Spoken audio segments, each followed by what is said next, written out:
All right. Good evening, listeners. You're listening to Lament of Hope podcast, and I'm your host, Danielle Richardson. And today I'm actually with Caitlin Gossage. She was actually, her and I went to the same school, Patrick Henry College in Purcellville, Virginia, for a time.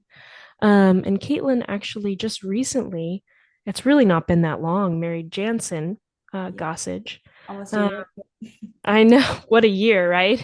Yeah. Um, and Caitlin and Janson's story has been it's been so hard to hear, but also very encouraging for believers. And I think their story really personifies what this podcast is about, which is about suffering in the midst of life and yet the hope that can be found in the midst of hard circumstances. Um, so Caitlin, I want to start out. How did you and Jansen meet and what kind of when did you know that this was the guy you wanted to spend your life with? The first date, which is when it was unusual for me. Okay. I had had previous relationships and stuff. And honestly, the idea of marriage was a little frightening to me. Just because like you spend your life with this one person and like what if like how do you know that person really really loves you and like wants you for you. Yeah. And it's a covenant relationship, right? So like there is no backing out, like it's so the idea of marriage used to really really scare me, and I was like, I don't know, like every kind of previous relationship that I'd have, I was like, can I really see myself marrying this guy? Like Yeah. that's kind of a lot. That's. And with Jansen, it was so different. I mean, the first date, I remember I got home and I called my mom and I was like, I'm marrying this guy. Like it's it's happening. I knew like in my soul that like he was the one that I belonged with. Um, and so we met at church, actually. I sing. And while I was at school, actually, at Patrick Henry, I wanted to get involved in a local church because I'd always been involved in like worship ministry and things like that. And he plays bass. So I happened to go to the same church that he grew up in. His dad is a worship pastor there. And so we all kind of, I met his dad before I met him, and I actually met most of his siblings. He's one of nine, before I met him too. So everybody kept talking about like, oh, the bassist is gonna come, he's gonna come, he's gonna play. And I was like, okay, cool. And when we met, we just kind of slowly became friends. Like there wasn't. I mean, I thought he was cute, yeah. But I mean, it was just kind of like we talked after practice occasionally or things like that. It wasn't for a while before he asked me out on a date. And you know, by the end of that, I knew. So we became friends first, I think, which was super helpful because it helped to kind of build that foundation. But yeah, so What, what made him so unique from the other guys you dated before? Was there a quality in him that you were like, wow, I just want to keep this for a long time? his, I mean, he's just such a bright person. Like he Hmm. has, I don't even really know how to describe it. Like it's yeah, it's like optimism, but I think it's just like joy. Like he's just a joyful person. And I think like it's a testimony to his relationship with God, right? Like he is joy in all circumstances. Like that's just him. Hmm. And I tend to be on the other side of things. I'm a pessimistic kind of person. I like to call myself a realist, but in reality, I am a pessimist. I just my mind goes to like the worst possible scenarios all the time. I struggle with things like anxiety and like worry and all that kind of stuff. And he is the exact opposite. He doesn't worry about anything. He is, Wow. he's very much like, oh, I'm just going to trust God. Like nothing has fazed him about this entire process. He's very, I mean, sure, we've been sad and upset and all that kind of like, we've been horribly, just, I don't know. It's just like grievous. Like, it's just like so awful. But at the end of the day, underneath all the sadness, all the stuff, he's just a joyful person, and he's like so optimistic, and he just is like, well, here we are, and God put this here, and we're walking this road, and so let's Yeah. do it. you know um Did you and I know about his autoimmune? Because he had an autoimmune disorder episode before you got married, right? Yes, yeah. So Okay. that it was a sort of pre-cancer, if that's probably a more accurate title. It's MPN, which is myeloproliferative neoplasm. So it's basically, I know that's a lot of big words. It's like an issue with your white blood cells. It acts like leukemia and it is life threatening, but it's a lot less aggressive. So Okay. that's basically what his cancer stemmed from. This like myeloproliferative neoplasm can turn into cancer over time. Um, it's like, from what I've heard from this oncologist, it's like a 70-30 shot, like 30% chance is going to turn into cancer. Sometimes it happens, sometimes it doesn't. Hmm.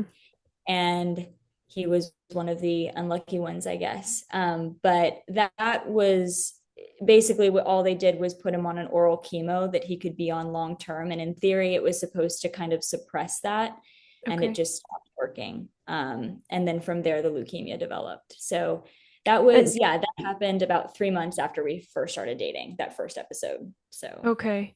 And then you got married, what, a couple years after meeting or like a year and a half? like 2.5 years after meeting, I think, Okay. something like that. So, and he was doing well at that point, Yeah, right? living a totally normal life. Okay. No restrictions. You can do work, you can do school, you can, like, basically your blood counts look like a normal person's. Like if you were to go into a doctor's office and get routine blood work, it would look totally fine. No issues, and so it he was doing really, really, really well for like 18 months or so, a little like a year and a half. So So, how long into your marriage before something, like when did it start? There's something's wrong, something's not the same. 2 weeks after we got married. So, tell me So about that day. yeah, so we got back, we got married, we had our honeymoon. We went to Maine and it was like gorgeous and beautiful, and he was hiking and totally fine and totally normal, like, like he usually is. And then we get back from our honeymoon and we kind of start to dive right into life. It's like we've got Yeah. church and stuff. And then about a week after that, he started to complain of some knee pain. And I honestly didn't think much of it. He's an electrician for work. And he comes home busted and bruised and like injured all the time. Like honestly, he's had like bruises all the way up and down his arm. And I'll be like, "Did you hit yourself somewhere?" He's like, "I don't know. I'm just doing work." And I'm like, "Okay." Um, so I honestly thought that maybe he had like tweaked it somewhere at work and like didn't Yeah. realize or whatever.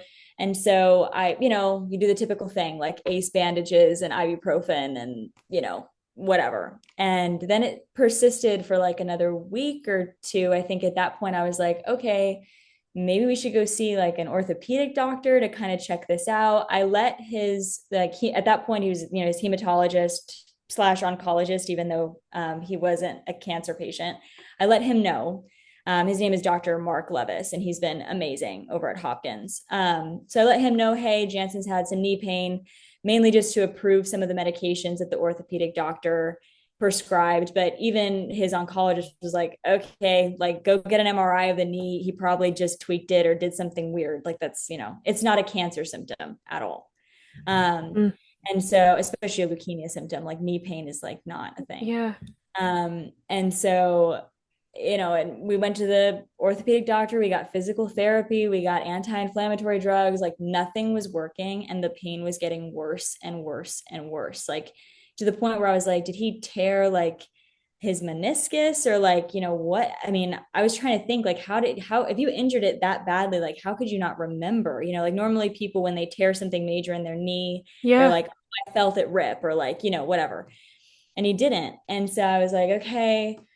And then after about 3 weeks of that, I was like, all right, we need to go to your oncologist because I don't know what else to do. Like nobody has any answers for us. So let's just go.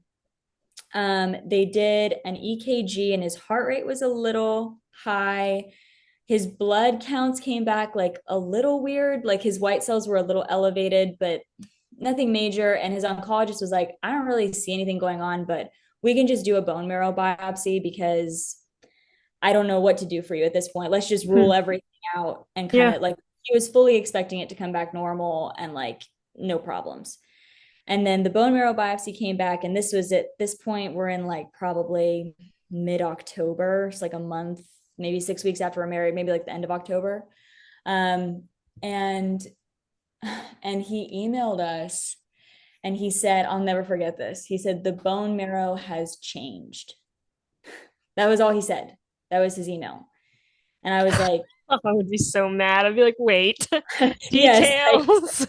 what? Like, and so I quickly, very quick, I'm at work and I remember like my heart like stopped. I'm like, what does that even mean? Because at this point, his pain has gotten to a place where he's missing work. Like he can't stand up, he can't sleep at night, he can't like really barely move very well.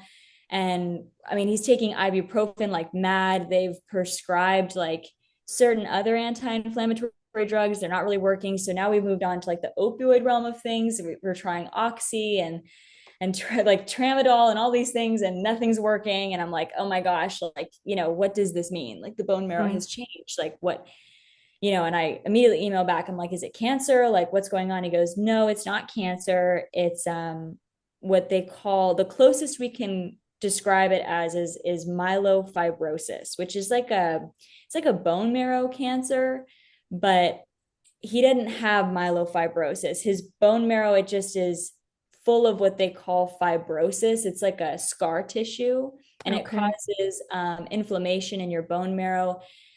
But it's not cancerous. It's like we've heard this so many times. We've never seen this before, where it's fibrotic, but it's not cancerous. In all the oncologist years of experience and education and all this stuff, like they've never seen anything like Janson, and it's been like that from the start. So basically the solution to that, because they didn't know what it was, because it's not cancer, but it's not normal, is a stem cell transplant. So in in November, he was admitted for the first time for pain control, and it was solely pain control.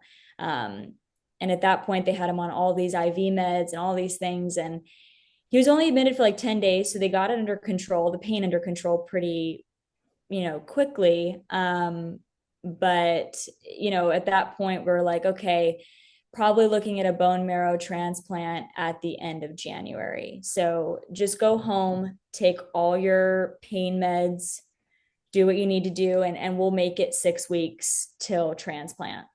And then in the meantime, they have to do all these administrative things, right? They've got to find a donor. So he has 8 siblings. So he kind of had his pick of the litter with that front, because siblings are typically a good match, not always, but typically. And by God's grace, his younger brother, Wes, he's like 13 months younger than Janson. He was a perfect match, which is highly unusual. So his physician's assistant that has been working with us, she said in her like 35 years of experience, she's only ever had one other patient with a perfect match. It Wow. basically eliminates a lot of potential complications, because the closer you are, like they test like 5 different characteristics of your blood and things like that. And the closer you are, the more likely your system is to take on that donor's Wow. stem. Yeah. So, which makes sense. They do like partial matches and have successful transplants all the time, but those patients are put at risk more for things like graft versus host disease and like all kinds of other complications where the graft just doesn't take. Right. And at that point, your transplant could fail, and then you've got to do it all over again. So he's also exceptional in that way too. And so we were super happy. We were praising God about that. And like I was just ready to go into transplant at the end of January. And that's kind of where we were headed. And then January 2nd, I remember this too. That date was crazy. We got back because we were visiting my parents in California, and his pain was getting just like worse and worse and worse. Like he was spending a lot of time in bed and couldn't get up and walk around. He was just having a really rough go of it, even though he was on a myriad of opioids and like all these things. Hmm. And so January 2nd, we got back from our vacation for Christmas, and he was out of pain meds. We had, because his oncologist had given us permission to increase the pain meds like over when we were on the West Coast.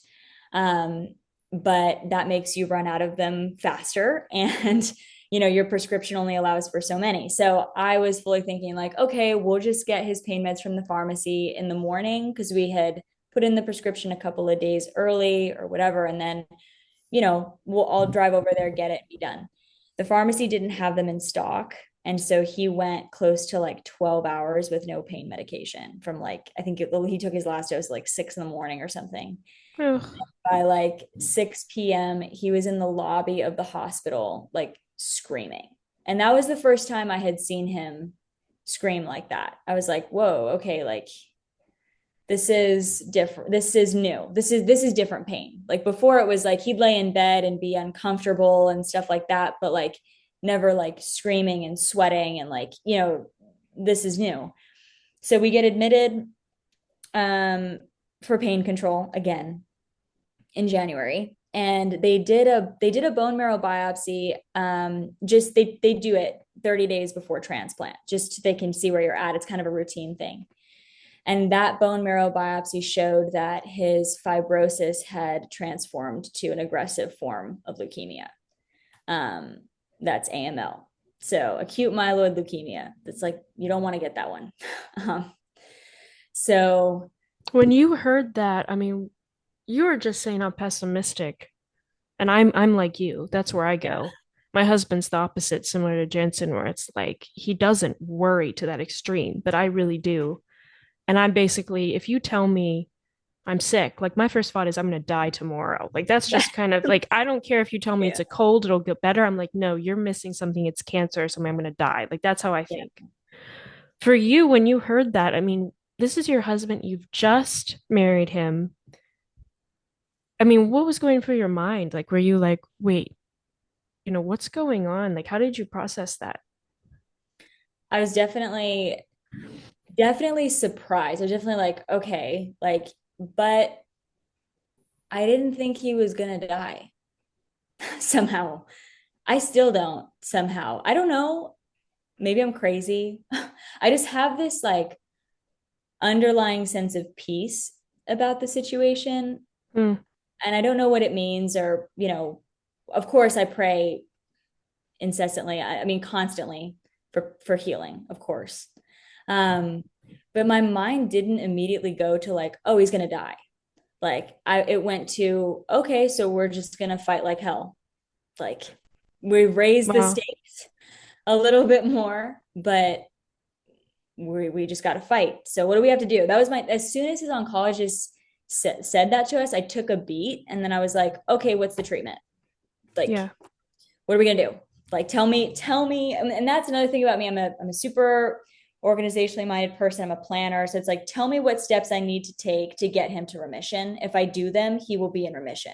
Like Right. it's like that's where my brain went. And that's also not how life works. Like you can do whatever steps those doctors tell you to, and it doesn't mean anything. Like you can do the chemo, you can do the stuff, you can take all the meds that they want you to, and it doesn't guarantee his survival. But that Uh, gives you the strength to focus, which is a good thing too.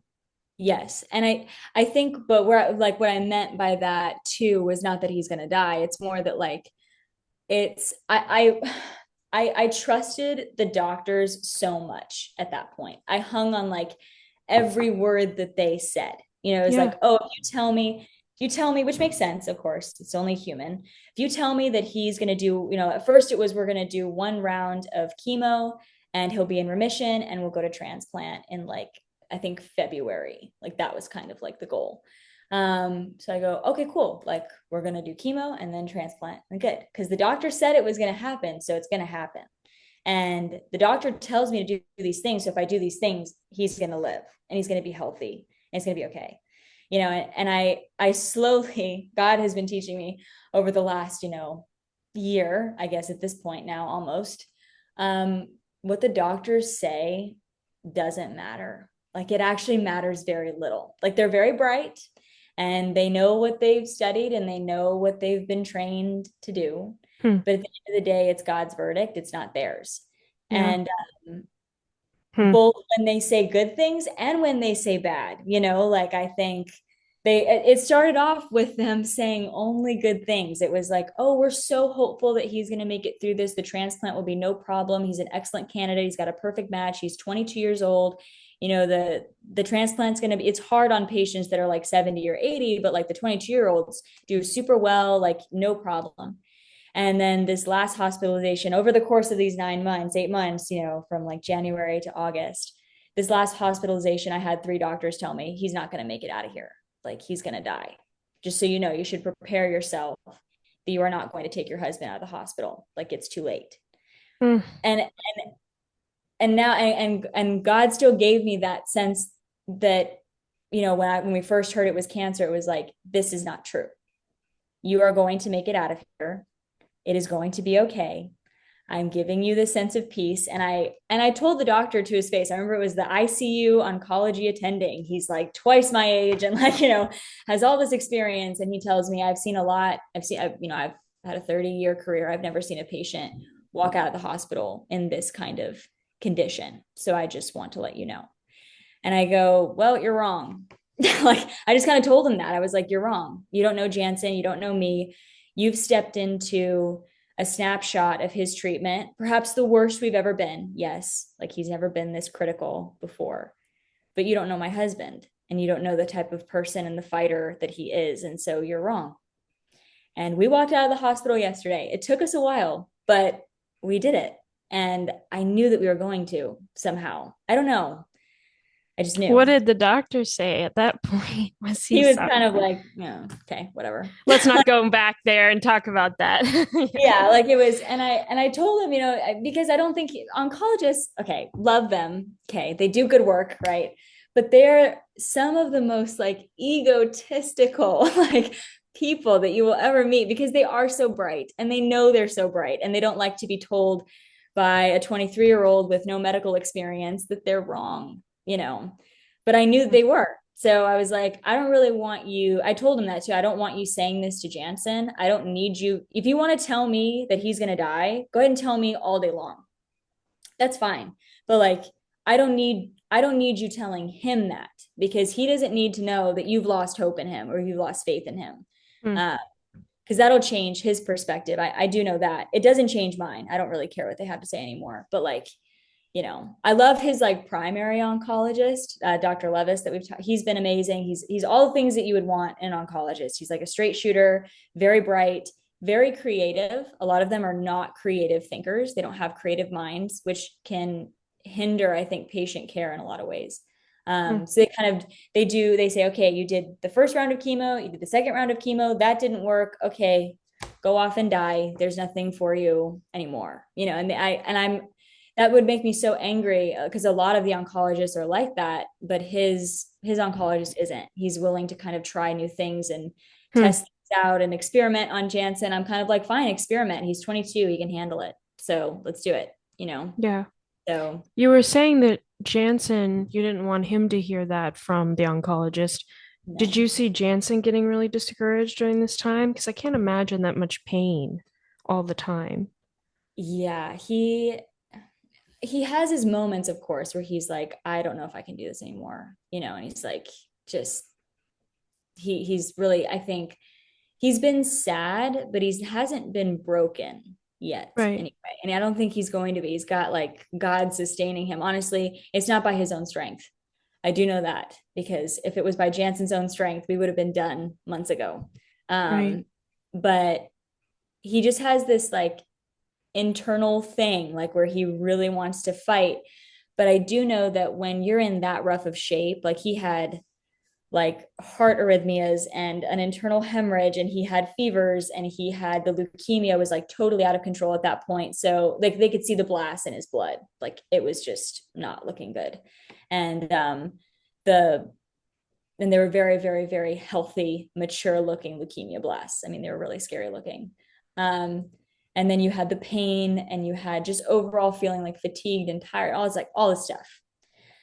I didn't want an oncologist on top of all the things that he was going through coming in and saying, "Hey, by the way, you're not really fighting for anything." Like you're gonna Yeah. die anyway, so you should just give up, because that's hard. Like when you are in that, like I deal with it differently than he does. Like I'm not in it physically. Sometimes I feel like it because your like anxiety is so high or whatever. Like you feel physically affected by it, but I don't feel the pain. I don't feel my heart going all over the place. I don't feel the weakness from the internal bleed and all this stuff. And I know that if I were dealing with all of that, and then I had some guy who I don't even know, like these are the impatient attendings who kind of like round on us every day and talk to us about our case and stuff. But like we just met him 48 hours ago. I wouldn't want him weighing in on whether I'm going to live or die. Like, Right. you know, so I just told him, if you feel the need to tell somebody that Janson's going to die, you can tell me, but you're not going to tell him. So Yeah. like whenever the doctors rounded on us, when Jansen was in like that really fragile state, I just took all of the doctors outside. I didn't let them see him. I was like, you tell me everything that's going on with his case. That's fine.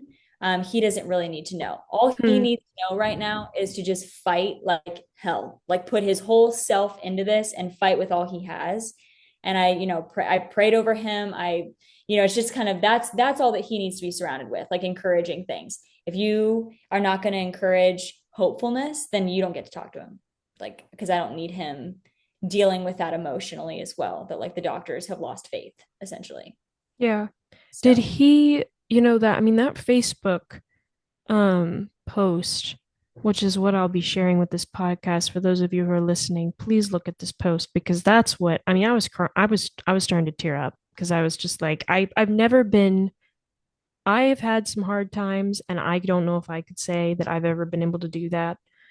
But getting to see him in severe pain singing a worship song to God yeah. in between moments of, excruciating pain was just, there's not another faith beyond Christianity that you can see something like that. I've No. never seen any other testament of that kind of belief in the midst of pain like Christianity allows.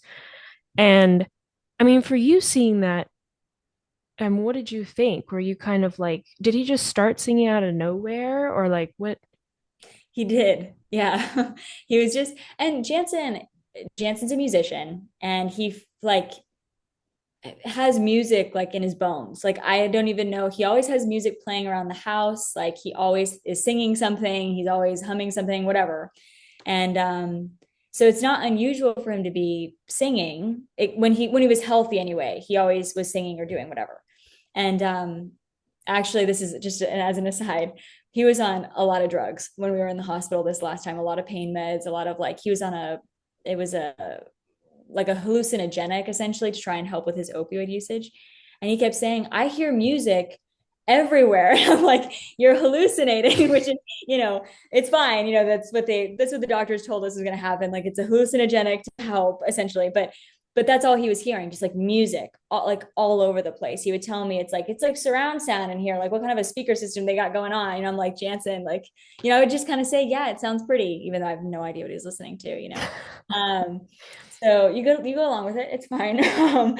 But so it's not unusual for him to be singing, but he's always singing some like I don't know, like he'll screw around like James Brown or like what like sing a jazz song for me or whatever and kind of like mess around.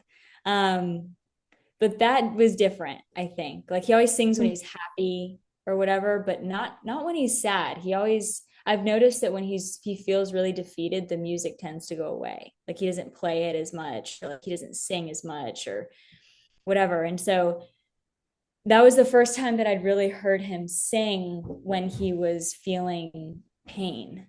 Um, and so he sang the first like bit of it, but it wasn't super loud or anything. And then I go, hey, can like sing that again for me, and then I had to film it because I was crying, at that point. I was like, oh my gosh, I married the most faithful man. I mean, really. And he just, it was such an inspiration, I think, to me, like, where it was like, man, like, this is, this is the posture that we have to have. This is the posture that God calls us to. Sometimes it feels impossible, because you're suffering so much. Like I Mm, think Paul talked about that too, like, oh, I'm gonna screw this up. Like where he talks about like how he suffered to the point like where he wished he was dead. yep.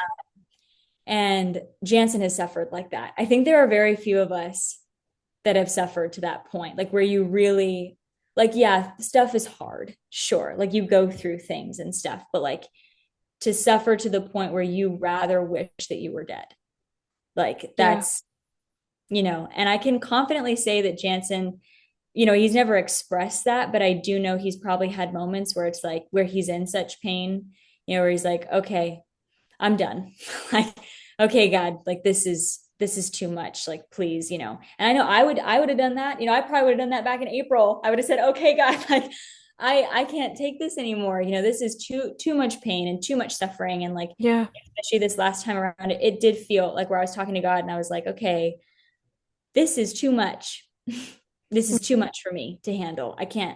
I don't know what kind of prayer warrior you think I am, but I am not this strong, and I'm breaking, and so you need to deliver us from this and stuff. And so I don't know, with him watching him sing, it reminded me of the posture that we're really supposed to have as Christians, as hard as it is and as impossible as it like might seem a lot of the times. Janson's done it, and so I can do it too, even though sometimes you don't really feel like it.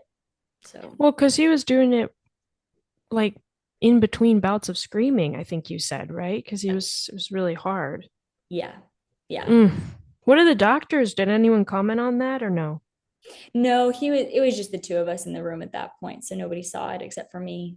And I had to film it. And like, that was why I posted it because it was like, hey, everybody, like, this is what we ought to do as Christians. Like, even though it's hard, if Janson, like I said, if Janson can do it, we all can do it too, even for the minor inconveniences that we have in life or whatever.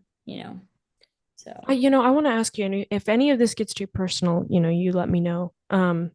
But I'm thinking here you are, a new bride, and usually your first year, there's lots of sexual intimacy, there's lots of spontaneous fun stuff that you get to do together. There's lots of dreaming about the future and trying to think about all the things you want to do together. And like it's a hopeful year for a lot of people. It's hard in the ways of adjusting to each other, but at the same time, it's a hopeful year. But you, in many ways, have become like you love him, care for him, you're still his wife, but a caretaker. You're caring for him, right? This is a new role that yeah, because you love him, but also like he needs you in a physical sense to help him with so many things. I yeah. mean, did you ever have moments where you're looking at social media or where you're talking to a friend and you're like, why am I not getting this opportunity? I've spent my whole life, girls always dream about their wedding and like getting to marry someone. And here I am, and I've 3 weeks in, and I'm caretaking a very sick man, and he's 22. And like, this shouldn't be happening till like 50 years from now, if at I know. all. Like, have you ever been angry or just envious of like, why am I not getting the opportunity that I see so many other people getting to get? Yeah, I think I've had to watch my like social media. Hold on one second. Jansen, what are you doing, babe? Okay, be careful up those stairs, okay?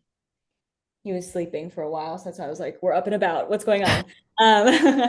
I think I've had to watch my social media intake a lot because Yeah. you see people my age that are getting married and they get to, especially because we go to with PHC, like a lot of people get married right out of college or whatever, so like a lot of my friends have been getting married or some people even getting pregnant or whatever, after they've been married for a while. And like, okay, like they get to have fun weekend like getaways. People will post saying like, oh, went to New Hampshire for the weekend or went to Hawaii on vacation or did this like look, especially over the summer, like, went to Greece or did this. I'm like with my new husband. And I'm like, oh, okay. Like, I've been to the hospital 6 times. yeah. Like we haven't taken a vacation together, like that's really nice. And they don't, I think too, sometimes I'll think like, well, they don't even know how blessed they are, and that's not, I don't know that, they could be very, very grateful that, God's given them both their health and all the things that they've been blessed with and stuff. I don't know.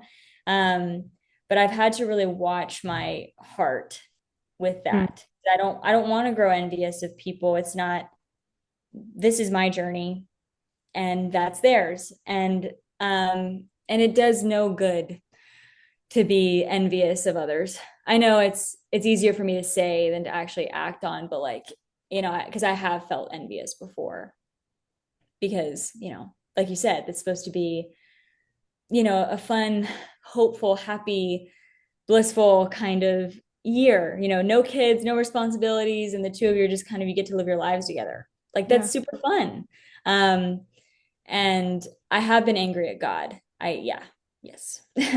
I think that's more so been my challenge than like following others on social media or whatever. I've been so mad, where it's like, what are you doing? Why are you doing this? Like, why did you not doing this? Why are you allowing this?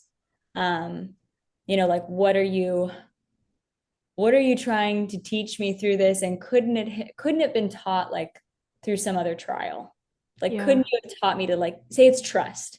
Couldn't you have taught me to trust you with something else, or like, or to follow you, or peace too? Like I've been given such peace, like more peace than I ever have in my entire life, and I've asked him that too. Like, couldn't you have taught me the benefits of your peace through something else, like why did it have to be like that?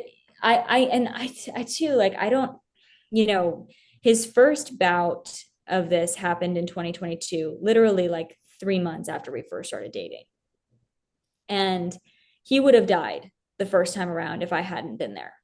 I do know that for various reasons. And he would have died this time around too if I hadn't been there. I am his sole support system, his sole advocate. It's just me. So I've asked God that too, where it's like, why did you introduce me to him? Why bring us together? For me to save his life once back in 2022, and if not to save his life again, what would be the point? Like, why introduce us? Why have me fall like head over heels in love with this guy? Why have him be like, literally, if I were to write like a checklist, I haven't, but if I were to write a checklist of all the things that I would want in a man, he would check every single box. I mean, like down to a T. It's actually kind of freaky. Like all the things that I would like sort of like a guy to have, but it wouldn't be necessary. Like he has.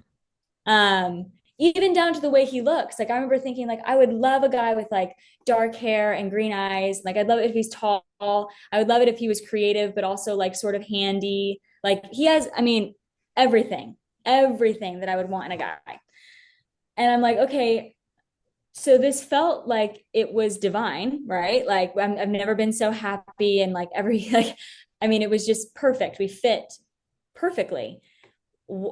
Like, why take him away from me? Why introduce him to me, have me fix everything the first time around, only for it to all crash and burn 3 years later, 2 years later? Yeah. Like, what would be the like make this make sense, God? Like I don't understand. And I think he's been teaching me too, where it's like, you don't know what's going to happen. You don't know what I have in my will, and you don't, and I have put forth like the best possible life for you.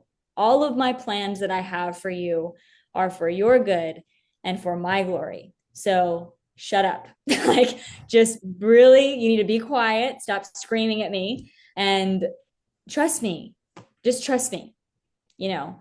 And I think I was more angry with him in the beginning of the year, like back in January and February when all of this was imploding and stuff. And I was like, I was just so mad. And now I've kind of like, I've become less and less angry as we've progressed through this, and more trusting instead, where I'm like, okay, Well, it sounds like, like you've talked to God about being angry. You oh haven't yeah, just been angry and not talked to God about it. no, I talked to him. I had a couple of like screaming matches with him, I feel like, where I was just, I've never raised my voice when I've been praying before, but I was so mad. I was so mad. And I would just scream and say, like, why are you doing this? Like, why is this happening? Like, this is not supposed to happen the first year of marriage. Couldn't you have done this when I was like 92 and he was 93? Like, why 22? why? And this Yeah. doesn't make any sense. And I was just so, and I'd scream and cry and just let it all out there because David says we can. So I do. And so I would let it, I totally did. Like I just bore everything to him because I didn't have any other option. Like I Yeah. can, I can scream and cry to Jansen or to my parents who I'm super close with or whoever, but like at the end of the day, like what are they going to do? You know? Right. So it felt more productive to at least direct my anger towards somebody who could do something. So I, and then the screaming matches slowly kind of faded and it turned more into like, okay, God, I trust you. Okay, God, I trust you. Oh, I'm still angry at you. No, I'm really, really angry. No, okay, but I still trust you. Like, it's kind of, you wrestle with him. Um, and you kind of come, I don't know. I still don't really know like what my whole thing is behind suffering. Like, a lot of people have like opinions like the theology of suffering and it's easy to talk about it when you're not in it. Um, Yeah.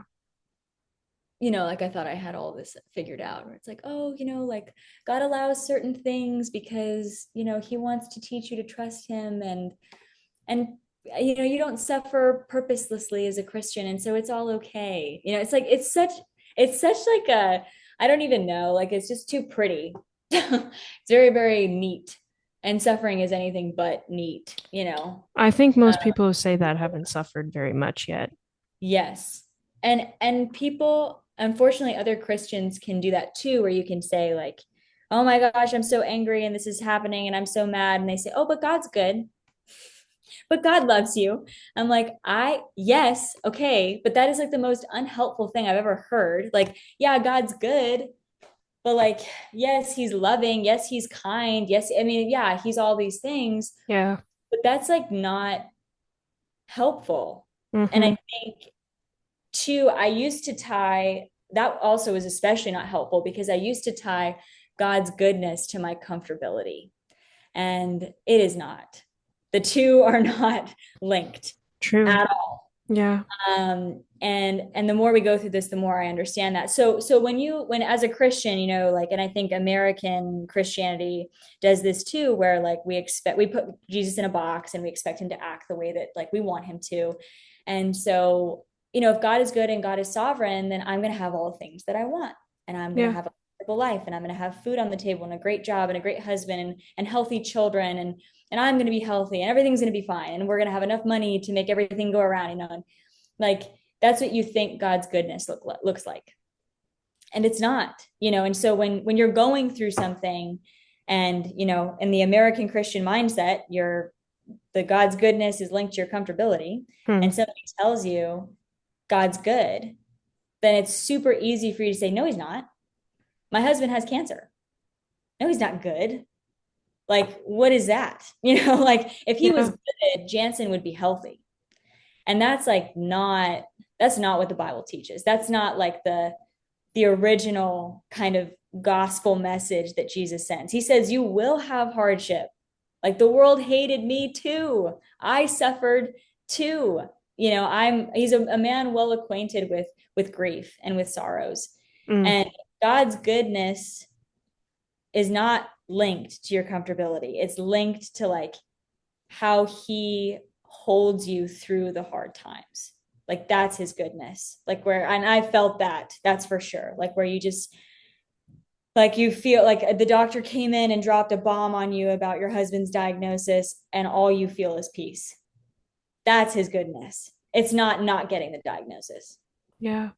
So that's a hard lesson to learn. I'm still learning it, but I think that's also like what a bunch of like non-Christians don't understand too, where it's like, oh, if God's good, no 8-year-old should get leukemia.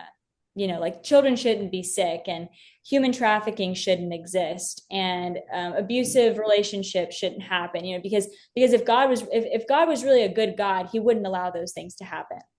And that's like not like that's bad things happen to Jesus all the time. He had friends die, he suffered, he wept, he like witnessed all kinds of injustices, and he cried for that. He cried about the brokenness of our world, because sin is awful and suffering is awful. And it wasn't what he intended, in the original created order of things. So Yeah. he cries with us.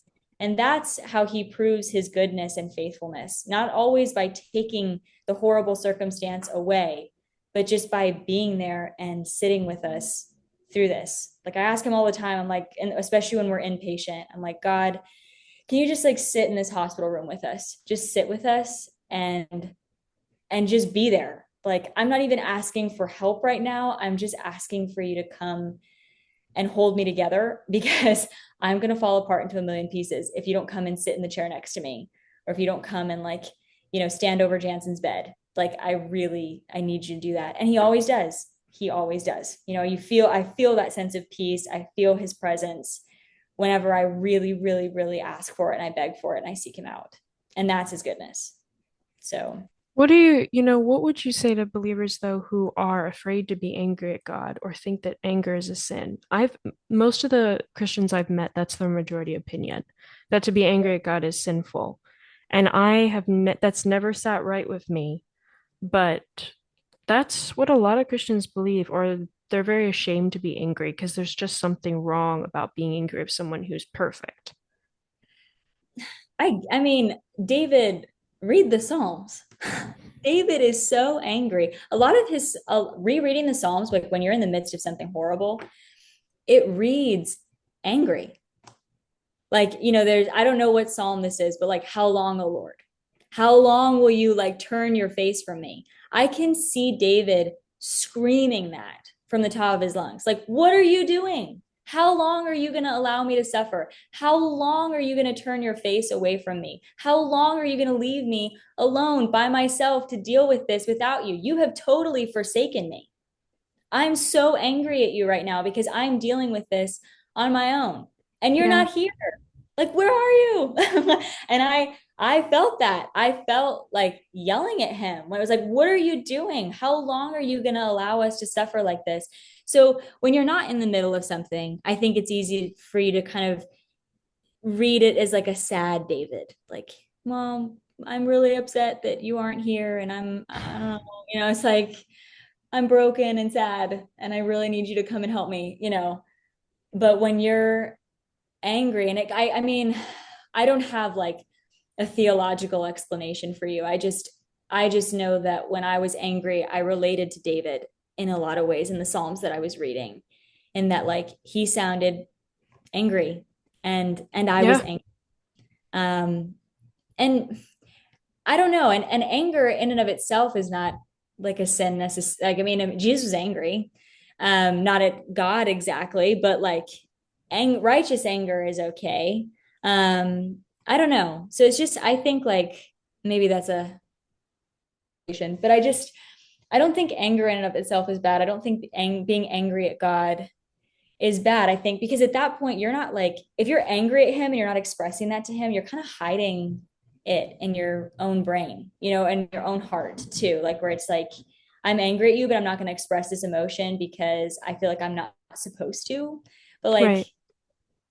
Which God, really doesn't make a relationship work. no, like you're hiding. If you were, I mean, think about it like a father-daughter relationship, because that's what I have with God. If I was angry at my dad for something, I'm not going to be disrespectful. I'm not going to call him names and say, like, I can't believe you did this. You're so stupid. You don't even know what you're doing. It's not that, but it's more, I'm angry and I need you to come and help me because I feel like you're not here and I'm mad that I'm feeling this way. I'm mad that I'm feeling forsaken. And that's calling God to come to come sit with you, to come like deal with this with you. Yeah. It's not, and I think if you're angry and shoving him away, that's not okay. Like that's not, as a Christian, that's not what you should be doing. You should be pulling him closer and closer and closer. But I was angry that he wasn't as close as I wanted him to be in that moment. And I Yeah. feel like that's fine. That's okay. You should want God to be as close as he possibly can. And so that was where my anger stemmed. I felt like I didn't know where he was because Yeah. my whole world was collapsing in on itself and he was nowhere to be found. Like I don't feel peace. I don't feel your presence. I don't feel happy. I feel like you've left me to deal with this on my own, and I need you to Hmm. come help me. So Yeah. please, I'm really angry, you know? And I don't think that's like a bad thing. I don't think that's a sin, because I wanted him to come close. Hmm. Caitlin, what is a typical day like for you? Like when you like what is if we were to be you for a day, like what does it look like? Oh gosh, it's chaos. I can tell you what today looked like. Maybe that'll give you an understanding. I was up at 4 to give him his meds, and then up again at 6 for more antibiotics. And then he had an appointment at 9, so we were up at 8 again. And he does not have a ton of mobility right now because they kept needing to transfuse him when he was in the hospital. So he's gained actually a lot of water weight because with each bag of blood or bag of platelets that they give you, there's a whole bag of saline that comes with that.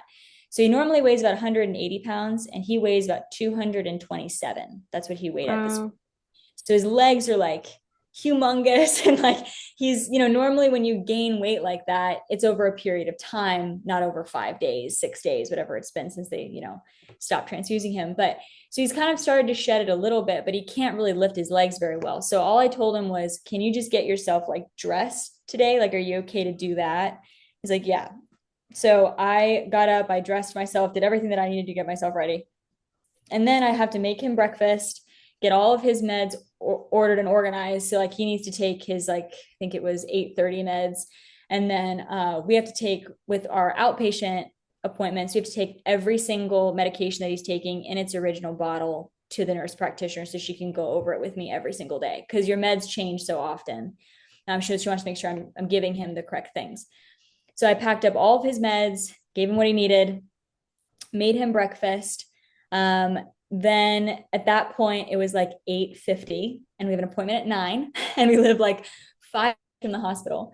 So I had to get his walker because he has this little walker thing to help with his mobility. I had to get his walker in the car, his backpack in the car, my backpack and all my stuff because I work from the hospital. I had to do all that in the car. Then I had to get him down the stairs, which is an ordeal in and of itself, and in the car. So we're finally all packed up, and it's like 9 o'clock. And if we're 15 minutes late to the appointment, they can reschedule it. And I don't really want that to happen because he needs his transfusions and, all the kind of things. So I'm racing to the hospital and I get him in where he needs to get. I get him, all checked in because I've got to get him out of the car and into his walker and then into the hospital and check in with them because they've got a whole security system, like a weapons detection thing. So I've got to unload all of our stuff. It's like going through TSA like every day. So I've got to unload all our stuff and go through all the things. Then we finally get to the appointment. Like I think we're like 13 minutes late or something. I'm like, okay, we're here, And then he has pain start up, like right as the physician's assistant walks into the room. So I'm trying to administer all of his meds and all the things. All the while, I'm starting to get work emails coming in. So I'm like, okay, like let's do one thing at a time. So I give him all his meds and do what he needs to get done. I go over all his meds with the physician's assistant, make sure everything's good, and then they draw labs. So then from there, they'll see does he need platelets? Does he need red blood cells? Does he need, whatever? And then he also has his arsenic treatment because they've started arsenic now as a sort of experimental thing since nothing previously has responded. So I'm like, okay, I get him all settled.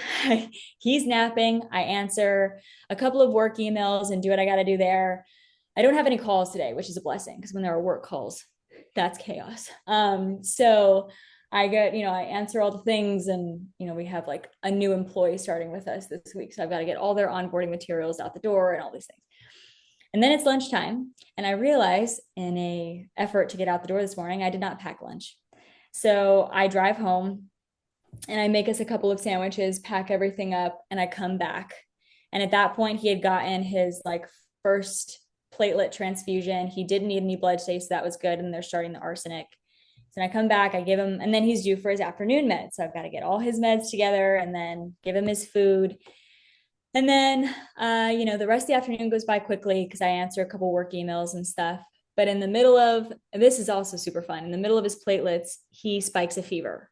and a pretty major one. It was like an 102-degree fever.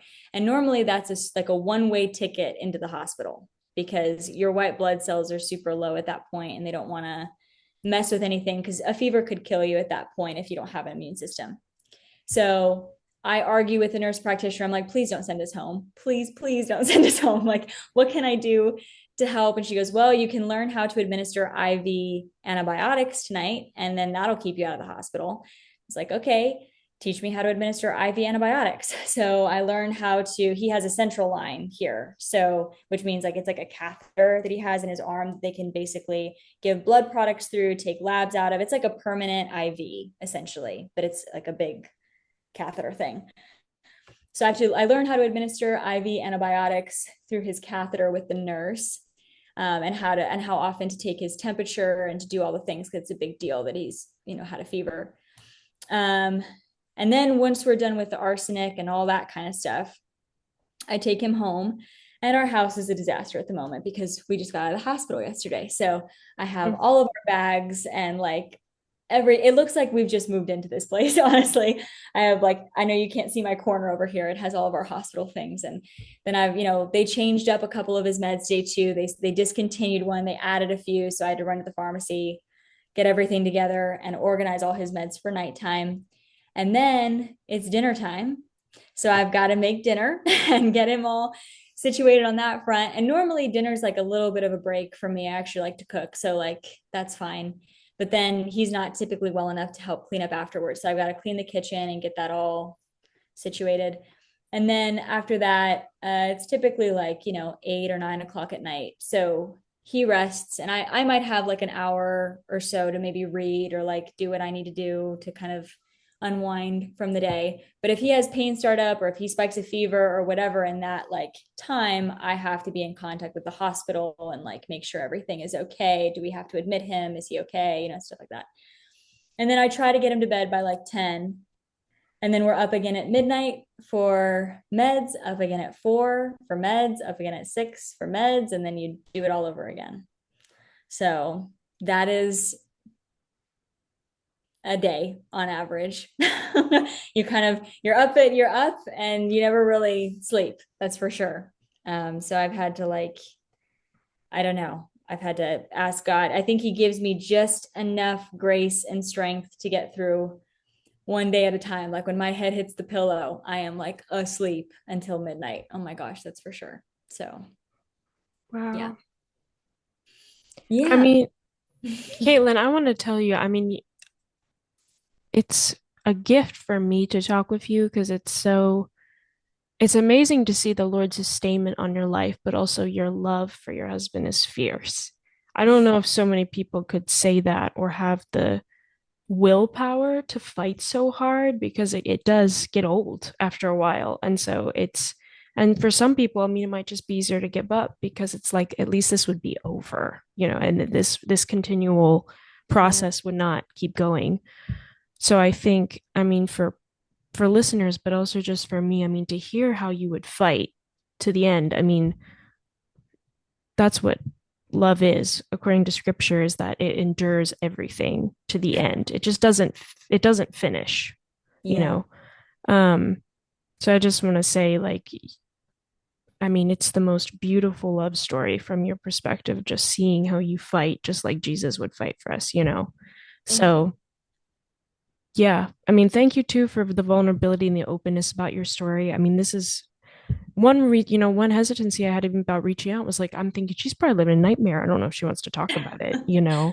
Yeah. Um, but thank you for sharing to the point where like people can see your story and pray for you, but also like people who don't even know you can maybe see something of Christ in this and also be like, wow, like I'm encouraged by this story. Like life means something. Yeah. And So I hope so. I honestly, I just pray for that every day, that God is somehow glorified through this. I think he already has been in a lot of ways. Like we hear from our church all the time. Like we have a great support system there. So people would text me all the time saying, like, you're so encouraging to us. And like we pray for you every day and you encourage us so much. Like I think that's been like huge to me and that's amazing. So that's what we pray for every day.